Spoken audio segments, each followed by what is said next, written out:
Hoje vamos começar falando sobre o fechamento da porta da graça. Esse é um tema muito especial. Muitas pessoas não acreditam nessa doutrina. É uma doutrina que poucos ensinam, mas como vocês verão hoje, é uma doutrina solidamente estabelecida na palavra de Deus.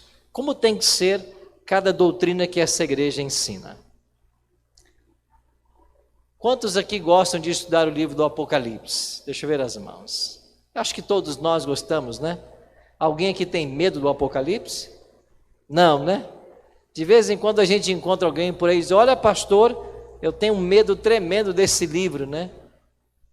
Mas eu acho que o medo ele é gerado pelo desconhecimento. Porque quando a gente começa a estudar o Apocalipse, a gente percebe a beleza do livro. E é um livro estratégico. Ele foi escrito para fechar o cânon sagrado. É o último livro da Bíblia. E a intenção de Deus através desse livro já aparece no primeiro capítulo. E se você puder abrir comigo aí, a sua Bíblia em Apocalipse. Logo no primeiro capítulo, a gente já descobre o motivo pelo qual Deus entregou esse livro. O Apocalipse no capítulo 1, verso 1 diz: revelação de Jesus Cristo, que Deus lhe deu para mostrar aos seus servos as coisas que em breve devem acontecer. Então, já no primeiro verso, João diz para que esse livro foi escrito: para mostrar aos servos de Deus as coisas que em breve devem acontecer. Se nós estudarmos o Apocalipse, nós saberemos o que vai acontecer pelo menos nos próximos 1000 anos. Então você não precisa consultar búzios, tarôs, jogar cartas, olhar signo, até porque nada disso funciona. Se você quer saber o futuro, temos que estudar o Apocalipse. E aqui diz que o Apocalipse é a revelação de Jesus Cristo. A palavra revelação, o grego é apocalipse, é porque Deus está levantando o véu para que todos compreendam. Revelação é isso, é levantar o véu. Então Deus está descortinando aquilo que vai acontecer. É por isso que nós, os adventistas, temos nesse livro um carinho especial. Até porque esse livro mostra, junto com Daniel, as nossas origens históricas e proféticas. Então é por isso que nós temos que estudar os livros de Daniel e Apocalipse. Ellen G. White tem um texto muito bonito, onde ela diz assim: quando os livros de Daniel e Apocalipse forem bem compreendidos, terão os crentes uma experiência inteiramente diferente. Ser-lhes-ão dados tais vislumbres das portas abertas do céu, que o coração e a mente se impressionarão com o caráter que todos devem possuir, a fim de alcançar a bem-aventurada esperança dos puros de coração. E qual é a nossa bem-aventurada esperança? É ver Cristo voltar e ir com Ele para os céus. Então, se você quer ir para o céu, eu quero convidar você para que nesse sábado nós mergulhemos na Bíblia e vamos aprofundar nosso conhecimento em torno de temas que vão acontecer daqui para frente. A proposta não é estudarmos o que aconteceu no passado, mas é revermos algumas coisas que irão acontecer no futuro. E que ao conhecermos isso nos leve a um preparo mais cabal para a volta do Senhor. Tá bem? Eu não gosto nunca de abrir esse livro sem antes orar, ainda que já oraram, pedindo uma bênção para o estudo, mas oração nunca é demais, né? Fecha seus olhos e ora comigo. Pai Santo, muito obrigado pelo privilégio de estarmos em Tua casa mais uma vez, e como amigos que também estão em casa agora, nos acompanhando pela internet. O Teu livro sagrado está aberto diante de nós, e nós queremos estudá-lo mais uma vez. Queremos convidar ao Deus Espírito que esteja em nosso meio, que Ele nos faça compreender as verdades que esse livro ensina, que ele atue em nossa mente, nos iluminando, e em nosso coração nos transformando, para que sejamos como tu desejas.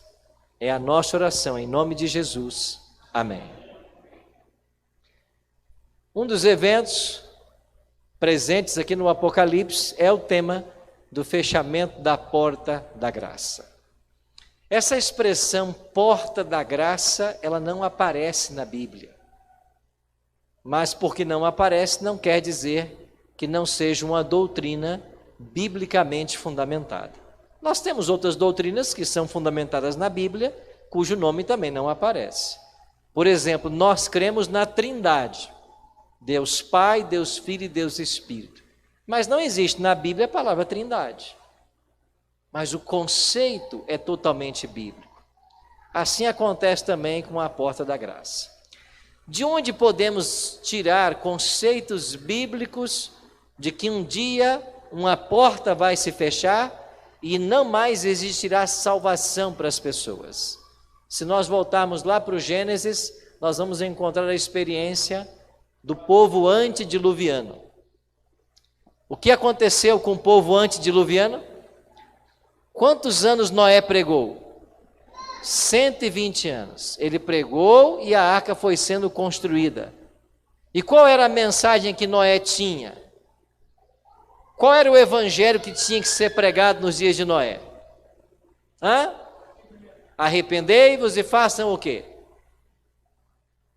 Entrem na arca. Vai vir o quê? Um dilúvio. E quem não entrar na arca? Vai morrer. Era essa a mensagem. Simples, não? Eu estou construindo um barco por ordem divina, vai vir um dilúvio e quem não entrar no barco vai morrer afogado. A mensagem foi clara. 120 anos pregando. Mas quando vieram as águas do dilúvio, quantas pessoas haviam dentro do barco?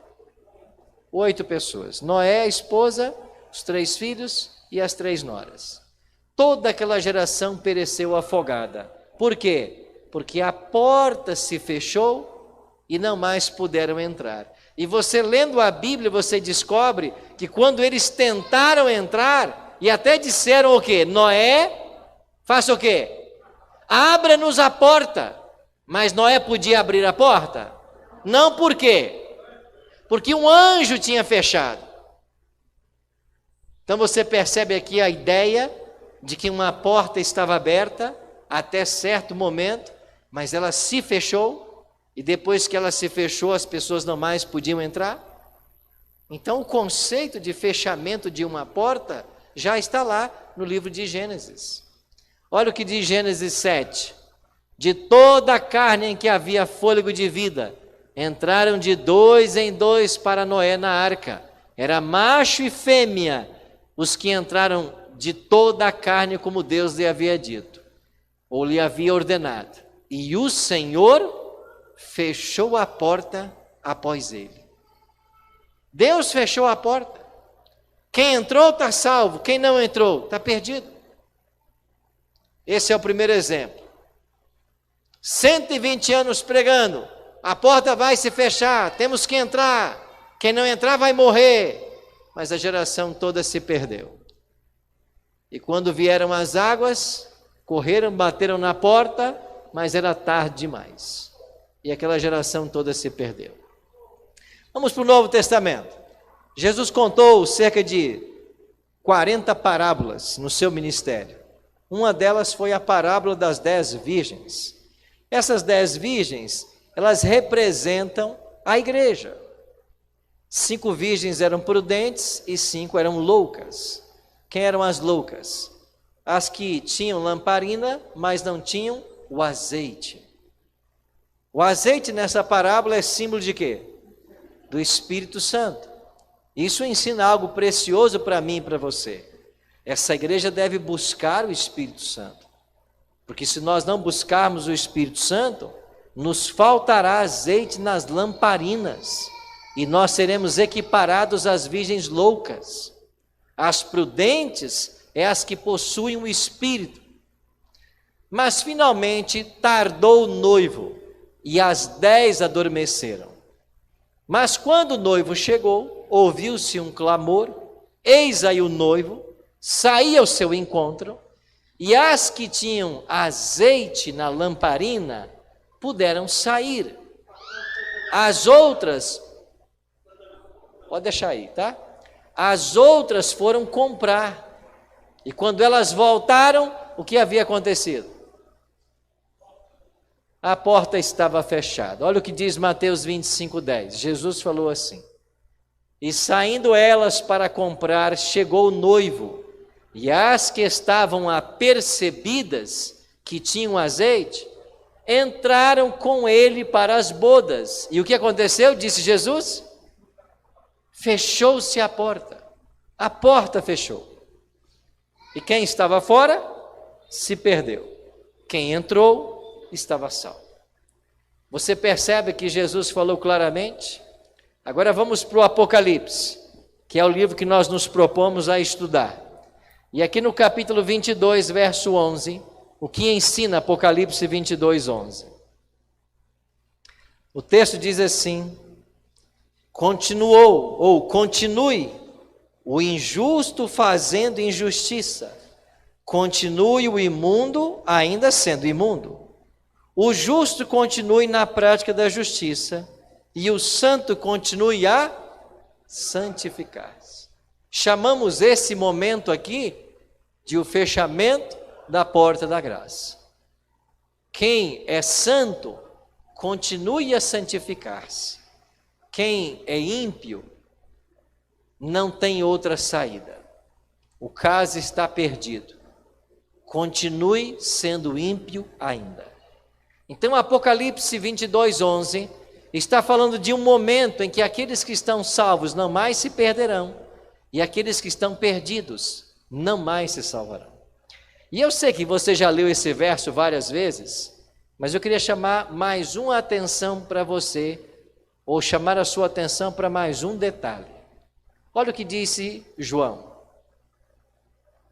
e o santo continue a santificar-se.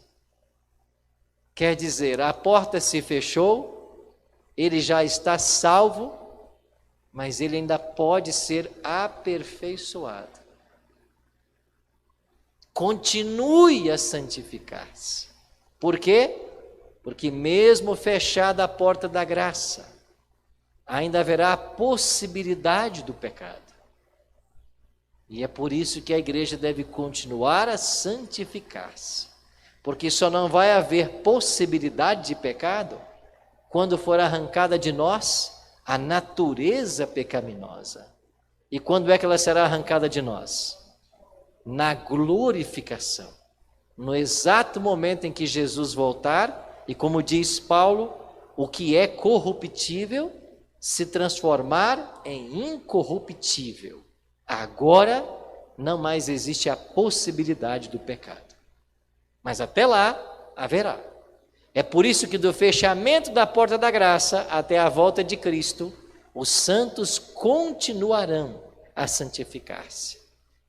Em realidade, eles dependerão todos os momentos de Cristo, como eu e você dependemos. Porque esse livro ensina de que as melhores coisas que nós podemos fazer não passam de trapos de imundície. Nós dependemos exclusivamente da graça de Cristo para nos salvar. Só um instantinho, amanhã à tarde, se o senhor puder esperar, não, amanhã cedo, nós vamos ter um momento para perguntas e respostas. Então, se vocês puderem, amanhã cedo, né, Fernando, pastor Fernando? Amanhã cedo, se puder escrever, querido, amanhã cedo vamos ter um momento para isso. Pode ser? Obrigado, viu? Que senão vamos acabar abrindo oportunidade para outros perguntarem e eu não consigo passar o conteúdo de hoje. Mas, por gentileza, qualquer dúvida que ficar, só pôr um papelzinho, amanhã cedo nós vamos ter um momento para responder, tá bom? Obrigado. Então, Apocalipse 22, 11, como os outros textos, falam de quê? De uma oportunidade de salvação. Eu e você temos essa oportunidade. E por que temos? João 3,16, que pode ser considerado o verso áureo da Bíblia, diz assim: porque Deus amou o mundo de tal maneira que Ele deu o seu Filho unigênito. Para quê? Para que todo aquele que nele crê. Deus quer salvar apenas alguns? Esse é o grande erro do calvinismo. Esse é o grande erro do calvinismo, em tentar dizer que alguns são predestinados para a salvação e outros para a perdição. Não! Deus predestinou todos para serem salvos. Olha o que ensina João 3,16: para que todo aquele que nele crê, não existe limitação divina.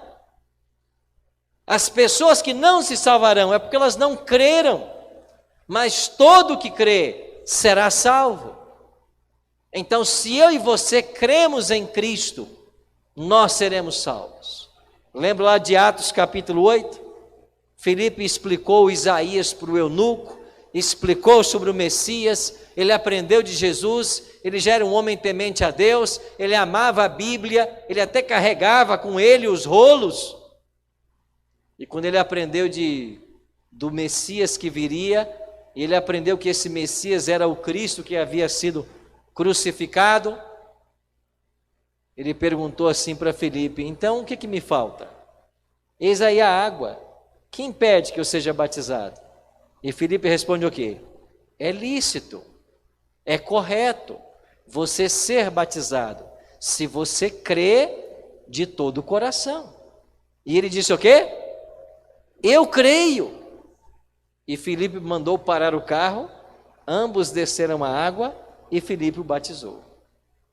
Ele creu, ele foi batizado e ele preencheu as duas condições dadas por Jesus em Marcos 16:16, onde Jesus diz assim: quem crer e for batizado será salvo. Então a salvação ela é estendida a todos. As condições são as mesmas para todos: crer e ser batizado. Então, se você não crê, você não pode ser salvo. Se você não passar pelo batismo, você também não pode ser salvo. Tem que crer, tem que ser batizado. E todos os que quiserem poderão ser salvos. É isso que a palavra de Deus nos ensina. Pedro diz assim: não retarda o Senhor a sua promessa, como alguns a julgam demorada. Pelo contrário, Ele é longânimo para convosco, não querendo o quê, irmãos? Não querendo que nenhum pereça, senão que todos cheguem ao... Deus quer que alguém pereça no inferno? Não quer. Deus quer que todos sejam salvos. Agora, por que é que muitos vão se perder? E o Apocalipse diz que os perdidos, o número deles é como o quê? A areia do mar. Por que muitos se perderão? Porque Deus respeita o livre-arbítrio. Deus respeita você. Ele respeita. E sabe por que Ele respeita? Porque Ele é amor. Se Ele não fosse amor, Ele não respeitaria. Ele seria um ditador.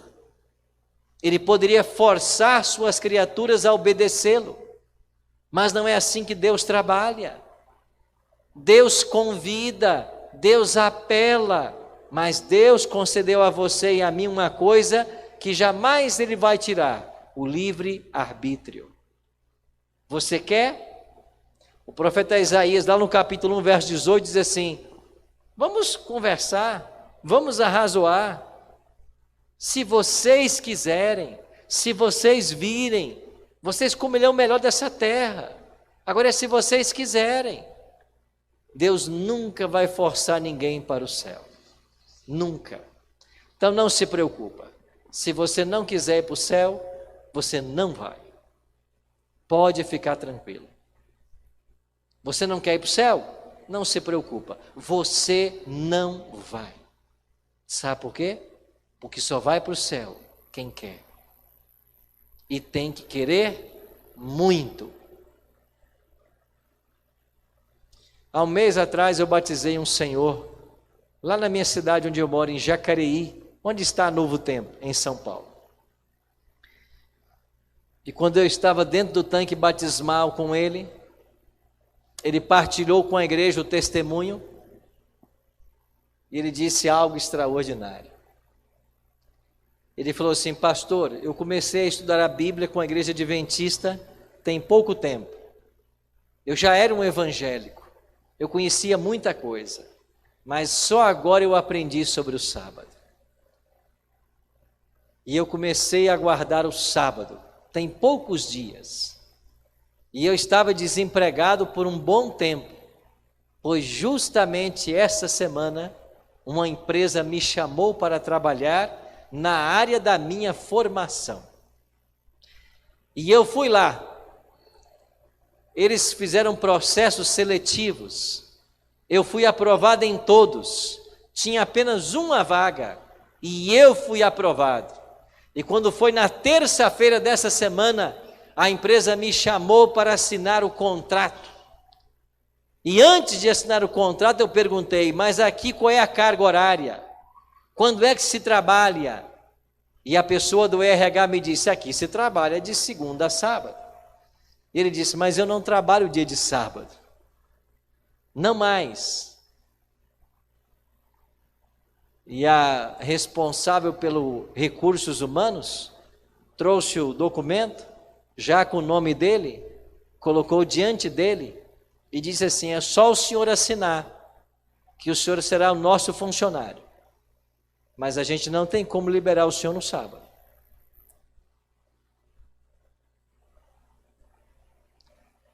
Vários meses desempregado.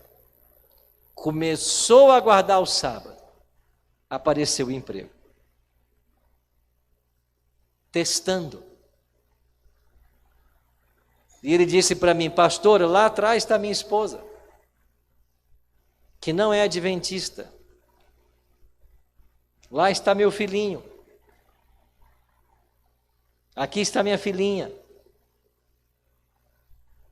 Eu pensei na minha família. Mas eu pensei também no meu Deus. E eu disse para aquela moça do RH: pode rasgar esse papel porque eu não vou assinar. Porque no sábado eu não trabalho mais. Inclusive no próximo sábado será o meu batismo. E agora ele estava dentro do tanque comigo, dando esse testemunho. Sabe o que é isso, irmãos? Pessoas que querem o céu. Elas estão pesando. Elas estão pesando as coisas. O que é mais importante? Ter um trabalho ou ser leal ao Senhor? Eu estava desempregado até agora. E nós não morremos de fome. Aqui está eu, minha esposa, meus 2 filhos. Nós não morremos de fome. E eu estava desempregado. Isso quer dizer que para sobreviver eu não preciso desse emprego. Deus vai abrir outra porta. E com lágrimas, ele foi batizado há um mês atrás. Pessoas que querem o céu. E pode ser que eu esteja falando para alguém aqui nessa noite que está vivendo um momento de encruzilhada na vida. Pode ser que você esteja sendo tentado a fazer as coisas de outra forma. Pode ser que você esteja vivendo um momento onde você está tendo que pesar a sua fé, a sua convicção religiosa com as oportunidades que surgem aí fora, no mercado, nas faculdades, nos relacionamentos, nas sociedades. E você tem que pesar. E a pergunta que nós temos que responder é: e aí? O que eu quero? Eu quero o céu? É isso que eu quero para a minha vida? O que eu quero? E essas decisões são importantes por quê? Porque essa porta vai se fechar logo. E quem não tomou as decisões certas vai ficar de fora. Não tenha dúvidas disso. Aonde está Cristo nesse exato momento? Agora exatamente, lá no santuário celestial. E ele está fazendo o que no santuário? Juízo. Apocalipse 14, 6 e 7. Temei a Deus e dai-lhe glória, pois chegou a hora do seu juízo. Ele está julgando. E amigos, quando é que começou esse juízo? 1844, dia 22 de outubro. Desde o dia 22 de outubro de 1844, o juízo está acontecendo. Então hoje nós estamos em pleno julgamento. Nós estamos em que fase das igrejas do Apocalipse? Sétima, a última. Como é que ela se chama? Laodiceia. E o que quer dizer a palavra Laodiceia? Povo do juízo, povo julgado. Nós estamos nos dias do juízo. E logo, logo Jesus vai terminar o juízo. E quando ele terminar o juízo, o que vai acontecer? Veja o que diz João: filhinhos meus, estas coisas vos escrevo para que não pequeis. Se todavia alguém pecar, temos o quê? Aonde? Quem é ele? O que ele é? Hoje nós temos um advogado. Mas ele será para sempre advogado? Não. Olha o que diz Hebreus 4,15. Porque não temos sumo sacerdote que não possa compadecer-se das nossas fraquezas. Antes, foi ele tentado em todas as coisas a nossa semelhança, mas sem o quê?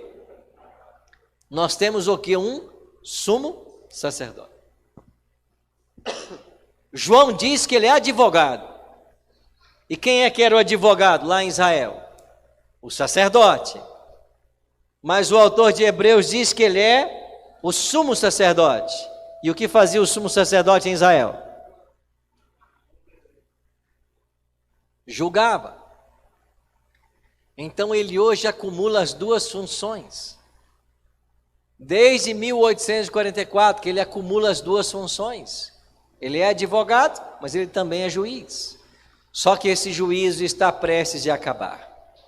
E quando esse juízo acabar, Jesus tirará as vestes sumos sacerdotais e vai colocar suas vestes reais. Daniel 7,13 diz assim: eu estava olhando nas minhas visões da noite, e eis que vinha com as nuvens do céu, um como o filho do homem, e dirigiu-se ao ancião de dias, e o fizeram chegar até ele. O que Daniel viu? A cena de 1844. Jesus passando do santo para o santíssimo. Jesus indo na presença do ancião de dias. E quem é o ancião de dias? É o Pai. E nesse mesmo capítulo de Daniel 7, diz que assentou-se o tribunal e abriram-se os livros. Começou o juízo. Então Daniel viu Jesus passando do santo para o santíssimo no dia 22 de outubro de 1844. Agora o que João, o que ele viu depois? Daniel 12:1. Nesse tempo se levantará quem? Miguel. Quem é Miguel? Cristo. Então veja, no capítulo 7, ele foi à presença do Pai e assentou-se o tribunal. Jesus se assentou. No capítulo 12, ele se levanta. Nesse tempo se levantará Miguel. Por que ele se levanta? Porque acabou o juízo. E o que vai acontecer? E haverá um tempo de angústia, qual nunca houve desde que a nação até aquele tempo. Então, quando Jesus se levantar do santuário celestial, lá fora existem 7 anjos com 7 taças o aguardando. Ele vai encher estas 7 taças e ordenar que os anjos derramem as taças pela terra. Essas 7 taças são o quê? As 7 pragas. Então, quando Cristo terminar o juízo, começarão as pragas. E esse tempo em que as pragas cairão é o que Daniel chama tempo de angústia, qual nunca houve. As pragas vão cair. E quando cair a primeira praga, que de acordo com Apocalipse 16, 12, são úlceras malignas e perniciosas, não haverá mais oportunidade de salvação. Porque quando cair a primeira praga, será esse um sinal claro para o povo de Deus, de que Jesus não está mais no santuário celestial. Olha a sua Bíblia aí, em Apocalipse capítulo 15, verso 8.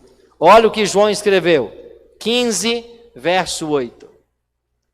O santuário se encheu de fumaça, procedente da glória de Deus e do seu poder. E ninguém podia penetrar no santuário, enquanto não se cumprissem o quê? Os 7 flagelos dos 7 anjos. O santuário se encheu de fumaça, ninguém podia entrar nele, por quê? Porque Jesus terminou o seu trabalho sumo sacerdotal. O juízo terminou, ele vai tirar as vestes sumos sacerdotais, ele vai colocar as vestes reais, e ele agora voltará à terra, para quê? Para buscar os salvos. E entre a saída do santuário e a vinda dele à terra, terão lugar as 7 pragas e o tempo de grande angústia, a angústia de Jacó, que terminará com a manifestação de Cristo nas nuvens dos céus. Quer dizer que a oportunidade de salvação, ela só existe enquanto o advogado está no santuário. Porque quando o advogado deixar o santuário, todos os casos estarão decididos. Ellen G. White, no Grande Conflito, tem um pensamento muito interessante, onde ela diz que o juízo, ora, está em andamento. E ela diz assim: aceitam-se nomes, rejeitam-se nomes. Aceitam-se nomes, rejeitam-se nomes. Quantos anos tem você de fé, de cristianismo, de adventismo? Quantos anos tem? Eu não sei. Mas eu aceitei a mensagem adventista aos 13 anos de idade. Eu estou com 49. Então isso foi há 36 anos atrás. Há 36 anos. Pela primeira vez eu ouvi falar da volta de Jesus. Lá com 13 anos.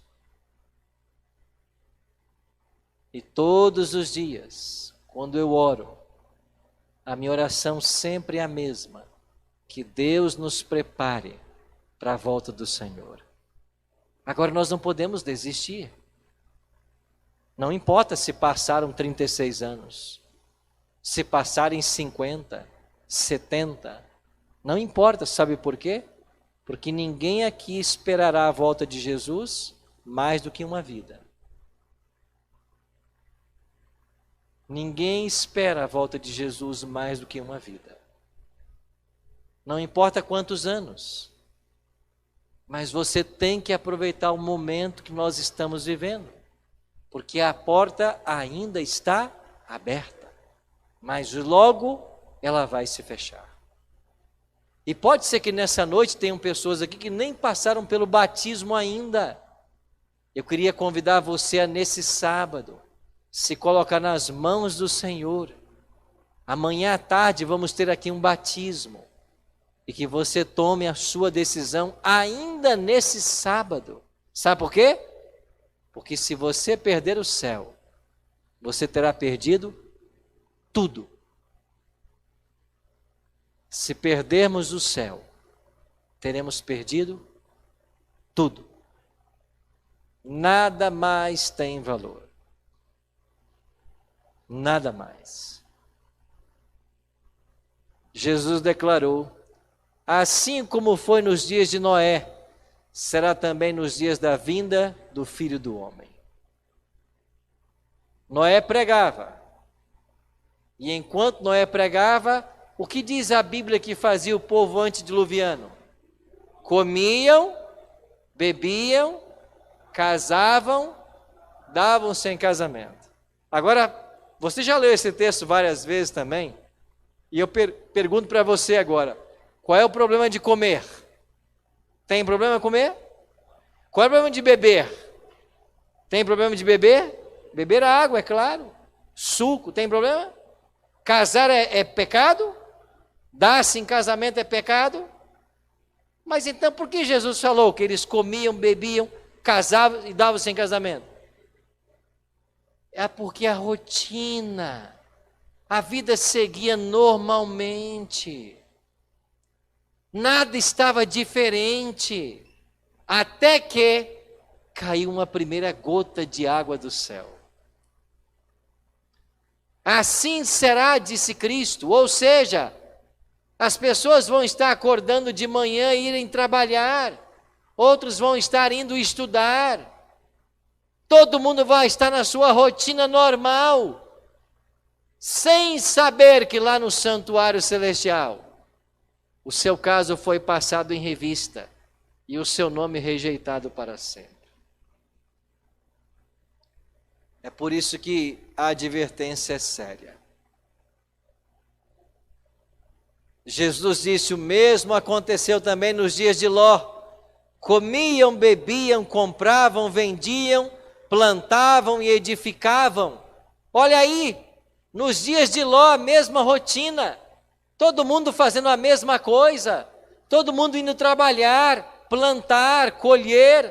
Todo mundo tocando a sua vida. Até que veio o fogo do céu e destruiu completamente as cidades de Sodoma, Gomorra, Ádima e Zebuim. Destruiu tudo. Mas as pessoas estavam vivendo suas vidas como se nada fosse acontecer. É a mesma coisa hoje. Então eu vim aqui dizer para você de que a porta da graça vai se fechar, e quando ela se fechar, milhares serão surpreendidos. E será uma terrível surpresa. Por quê? Porque uma vez fechada a porta, ninguém mais poderá passar por ela. É por isso que aqui em Apocalipse Jesus diz: Ele tem as chaves. E quando Ele abre, ninguém fecha. Mas quando Ele fecha, ninguém abre. E sabe o que Ele está fazendo para mim e para você nessa noite? Ele está abrindo. Ele está dando a você mais uma chance. Ele está me dando mais uma chance.